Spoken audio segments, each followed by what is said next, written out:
Part 4, underway. Chapter 23, whoosh, Sophie.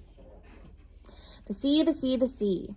Yesterday afternoon, Cody came running down the dock saying, Uncle Doc says it's 0 hour. Get your stuff. We're going. You mean now? I said. Like right this minute? Yep. He was grinning his wide, wide grin. This is it, Sophie. I ran around getting my stuff and didn't have a whole lot of time to think about what was happening or how I felt about it. But here we are. We are on our way. Whoosh. We are off. The first couple hours were frenzied, with everyone double-checking his own stuff and arguing over space, and Uncle Sue and Brian handing out assignments and schedules and trying their best to make me feel like a slug, but I was having none of it. And I kept my cool, and I didn't even get too snotty with them. As we were leaving the Bay of Fundy, we heard a plop, and another plop, and a plop, plop, plop. Surrounding us were dozens of seals, sticking their sweet faces out of the water to have a look around. Hey there, darling, Cody said, as they twitched their whiskers at us. Even Brian seemed taken with them. For once, he didn't have a bossy comment to make. He sat on deck with his hands cupped under his chin, watching the seals. Uncle Mo sat on the aft deck, sketching. I like his drawings. He showed me how the seals that are farther away should appear smaller in the drawing than the ones close up. I tried to draw them too, but my drawing wasn't as good as Uncle Mo's. Are you an artist? I asked him. Me? He said. Nah. But you look like an artist to me, I said. You draw really good stuff. Nah, he said. This isn't so hot. I'm pretty rusty. I asked him what his job was, what he did for a living. He frowned. I'm a number cruncher. I sit at a computer all day and I mess around with numbers. But did you want to be an artist? I asked. Before you were a number cruncher? Sure, he said. So why didn't you? Why didn't I what? Mo said. He was putting whiskers on the seal in his drawing. Be an artist. Why didn't you become an artist instead of a number cruncher? He used his finger to smudge the waterline in his drawing, making it look soft and fuzzy and more like water. I thought maybe he hadn't heard me, but finally he said, I don't know. Why does anybody become anything? Isn't it because they want to? I asked. Don't you become what you want to become?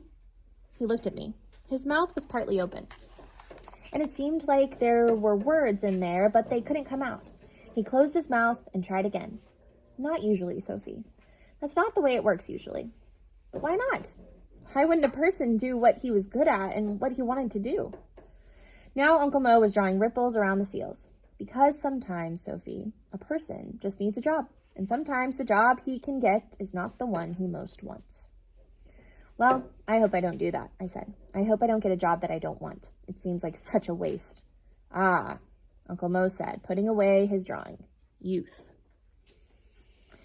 There was no moon that first night, and it was eerie, so dark, the sky and the sea folding a huge black blanket around us. I saw a sparkle and a flash in the water, and then more sparkles and flashes, little streams of light trailing beside the boat, as if the lights were little beacons from someone lost down below. Phosphorescent plankton, Uncle Doc said. Beauteous. All along the sides of the boat, little spots flashed all night, like underwater fireflies. It seemed magical and mysterious, as if they were sending me a message in code. I wanted so badly to decode their message, but I couldn't. And I got yelled at because I was so busy watching the flashing fish lights that I wasn't paying attention to the sails. Later that night, as we were pushing out into the open ocean, we heard a loud rushing of water and spewing and bellowing. Whales! It was too dark to see them, but one blew so close to us that I nearly shinnied up the mast. It sounded huge, gargantuan. Sometimes, when I think about what is happening, I get the cold shivers. We're crossing the ocean, and now we won't be able to get off the boat and walk around. There will be no new people to meet, no new foods to try, no time alone, no land, no fresh water, no trees, no exercise except boat exercise. And how will we all get along, cooped up like this with no chance to get away from each other? I'm worried about being cooped up with Uncle Mo because he's often so loud, and he and Cody seem to be always on the verge of knocking each other's block off. And then there's Uncle Stu and Brian, always bossing everyone about and fussing over things and making me feel very, very small.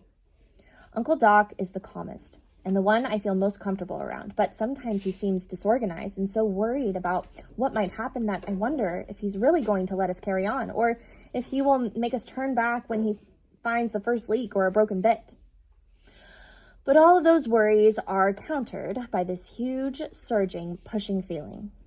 As if the sea is calling and the wind is pushing and the whoosh, off we are going, whoosh. And you feel as if this is where you should be. And you wonder where you are going, and you can't even think because whoosh, you are off, whoosh. Boom. Thunder now. The weather report calls for hail and strong winds. Whoa. That'll liven things up for sure. Chapter 24, Oranges and Pizza. Cody. Unbelievable. We are actually on our way. It's raining, but who cares? We have wind and are sailing along. I was standing up on deck, letting the wind splosh my face, and I was looking up at the sails, and I thought it was the prettiest thing that I had ever seen. You feel so free. I caught my dad practicing juggling with oranges today.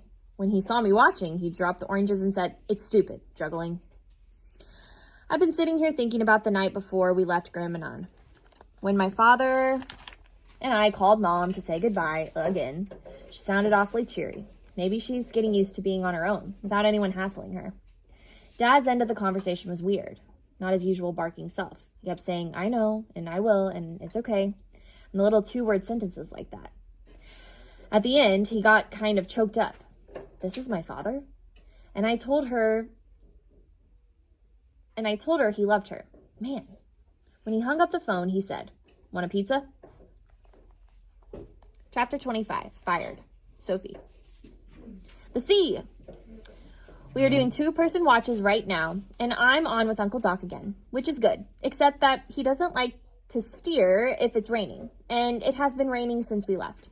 He wants to use the autohelm, but I'd rather steer the whole time than use that thing. I feel as if we're more in control of where we're going if somebody is actually steering. The wind has been good and steady, and so far we're making good time. It would be nice if it would stop raining, but when I'm feeling cold and miserable, I remember something Bompy once said. "Suffering builds character," he said. He said that if you are always lolling around and being pampered and life is too easy, then you turn into a spineless wimp. But if you encounter suffering, you learn to face challenges and you get stronger. It sounds like something a grandparent might say, doesn't it? This morning when I was in the fore cabin getting dressed, I heard Uncle Doc and Uncle Stu talking in the galley. Uncle Stu didn't sound like his normal bossy self. His voice was all scratchy and his words were stumbling out. I don't know why. I had no idea. It was out of the blue. I was good at that job. "You'll find something else," Uncle Doc said. "What if I don't?" Uncle Stu said. "I shouldn't have come. I should be out there looking for a job." "This is the best thing for you," Uncle Doc said. "Trust me." I was shocked. Uncle Stu got fired? That's what it sounded like anyway. When I came out of the cabin, Uncle Stu turned away from me, hiding his face. "Hey there, Sophie," Uncle Doc said. "Brian's been calling for you." "Why? The toilet need cleaning?" I said. It was a joke, but I was sorry I said it, because Uncle Stu probably didn't need to hear me talking like that about Brian when he was sitting there feeling so miserable about losing his job. Chapter 26, Code. Cody. Here's a weird thing. My dad gave his first lesson in radio code. I thought it was going to be a mega boring and that he would be a grouchy teacher, but you can tell he really likes this stuff, and it was actually interesting. It's like a secret code. And it's something that Mr. Know-It-All Brian and his know-it-all father don't know yet. So we're all learning it at the same time.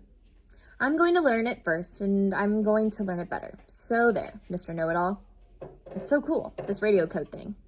Each letter of the alphabet has a word that goes with it, like this.